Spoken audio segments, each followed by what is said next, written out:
OSEP found out Penn State has a long history in the games. When you think of Penn State and athletics, you usually think of football. But the athletic traditions here go well beyond Beaver Stadium. The university in the heart of Happy Valley is known for its many traditions, but most people might not even realize the history Penn State has in the Olympics. To date, 107 Penn State athletes and coaches have competed in the games. This tradition started over 100 years ago. First being Nate Cartmel in 1904. He was later a track and cross country here at coach here at the university. Throughout that time, Penn Staters have won 10 gold, 12 silver, and 19 bronze medals.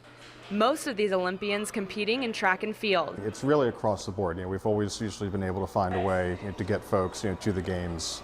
This year will be no different. With more than 40 current and former student athletes competing in the trials, a select few will be representing Penn State in Rio, with athletes competing in track and field, soccer, volleyball, and wrestling. As they watch the Olympics, not only are they cheering for someone who's on Team USA, but they're one of ours. It creates maybe a slightly deeper sense of pride. For former and current athletes, their pride is even bolder as they support their Nittany Lion family. Whether or not I knew them, went to school with them, whether or not they graduated years before me or years after me, it's always in my heart to root for Penn State and root for USA. So it's phenomenal. And there's definitely such a huge sense of pride just through all of Penn State athletics. So it's just so great to see that going to the next level and everyone supporting each other.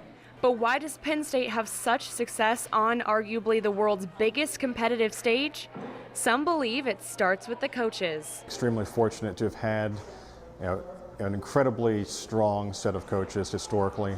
Former teammate of Joe Kovacs, who was competing in shot put in Rio, Carly McClellan agrees that leadership has a lot to do with it. My coach, Beth Sullivan, she really did a great job of instilling a championship attitude, and I think it really took well with all the athletes. We worked really hard, couldn't get away with anything. Whatever the real reason may be, one thing is true. There's a good chance will be heard by some of the Olympic athletes for many years to come. Just shows you the caliber of athletes that actually go to Penn State, and I'm extremely proud of that. Inside Penn State's All Sport Museum, Carrie OSEP, 6 Sports.